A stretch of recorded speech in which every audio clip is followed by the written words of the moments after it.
यहाँहरू सबैलाई स्वागत छ। नमस्कार, गुड इभिनिङ, सलाम आलेकुम।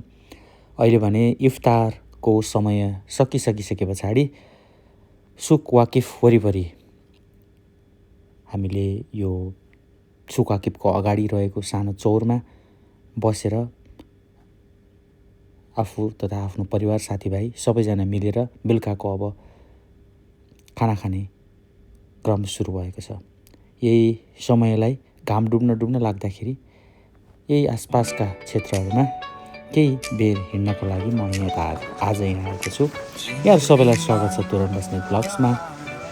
आउनुहोस्, एकछिन त हिँड्नु पर्यो।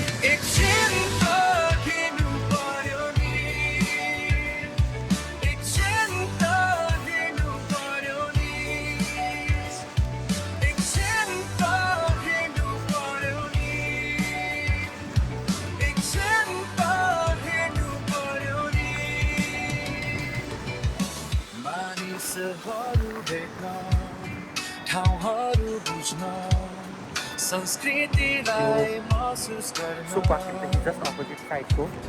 र स्वाद र परम्पराको कथा सुन्न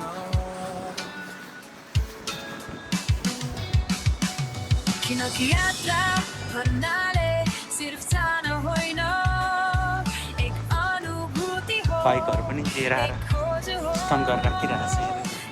इफ्तारको समय अब यहाँ नाउ पनि जस्ट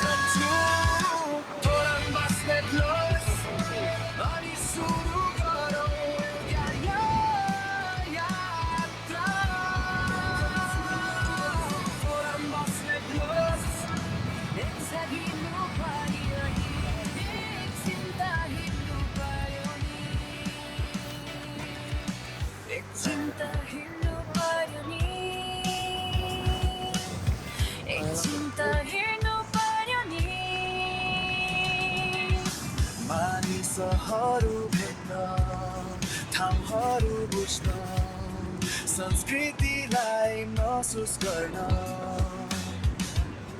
र स्वाद र परम्पराको कर्नेस एरिया सुरु हुँदै गर्दाखेरि यो पल मोनामेन्टले हामीलाई स्वागत गर्छ। बेलुकाको समयमा यसको ब्युटी भनेकै कलरफुल लाइट चेन्ज भइराख्ने र त्यही अनुसार यहाँ बग्ने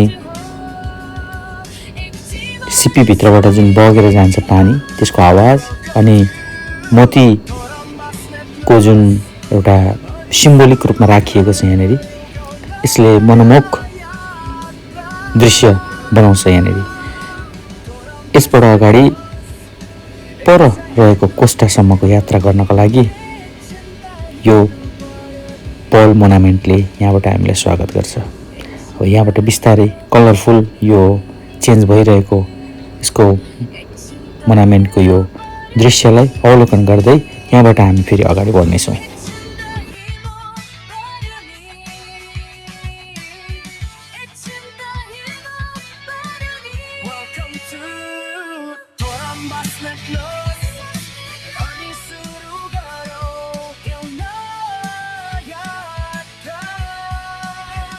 यो लगभग मध्य भागमा आइसके पछाडि यसरी स्वागत गरिएको छ। झिलिमिल्ली बत्तीहरूले सजिएको यो गेटमा बिस्तारै यहाँभित्रबाट जाने एउटा अर्कै भाइब्स आउँछ। यहाँबाट हेर्नुहोस् त, कर्नेसमा आउनु भएको छ भने यहाँ तपाईँले हेर्न सक्नुहुन्छ अहिलेको यो रमदानको ब्युटी। लाइटले ढकमक्क भएको ब्युटी, यो स्काई टावर्सहरू यहाँबाट हेर्नको लागि, त्यस्तै गरेर अलिकति अँध्यारो जस्तो तर लाइटको इफेक्ट आउने, पानीमा पनि माथिको लाइटको सबै प्रतिबिम्बहरू देखिने, यो पनि एउटा यहाँको ब्युटी नै हो। बेलुकाको समय लाइटको ब्युटी पक्कै पनि यहाँले अनुभूति गर्न सक्नुहुन्छ। त्यस्तै गरेर रोडहरूमा प्रशस्त मात्रामा खजुरको बोटहरूले सिम्बोलिक गरेको कर्नेसको पुरै रोडमा।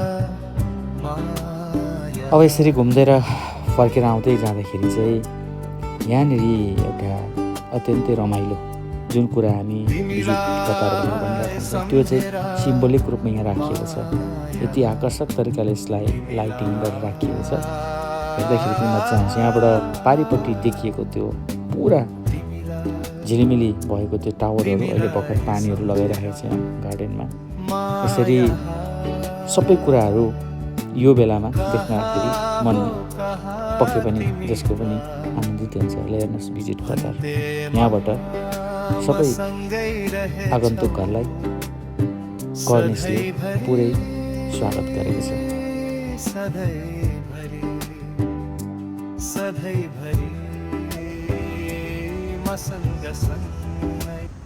जब हामी सुक्वाकिपको तर्फ आउँछौँ सिग्नल क्रस गरेर, त्यो घोडाको तबला छ।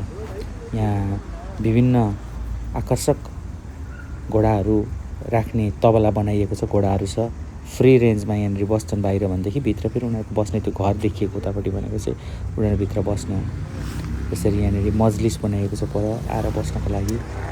र यो भनेको चाहिँ सुक्वाकिपको अर्को ब्युटी हो, जहाँ सुक्वाकिपमा कर्निसतिर आउँदाखेरि भनेको यहाँ आएर पनि एकछिन मनोरञ्जन लिन सकिन्छ। यो दृश्यहरू हेरेर अनुभूति गर्न सकिन्छ। पुरानो तरिकाले बनाइएको घरहरू, यो घरभित्र चाहिँ घोडाको राति सायद बस्नको लागि व्यवस्थित घर बनाएर राखिएको छ।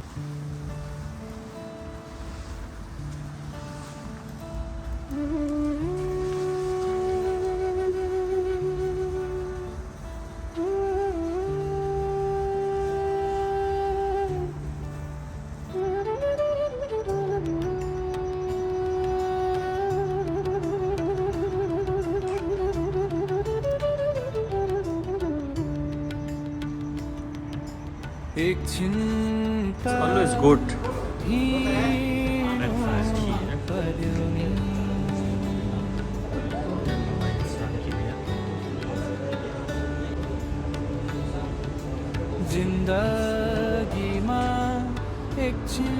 Breakfast is always good.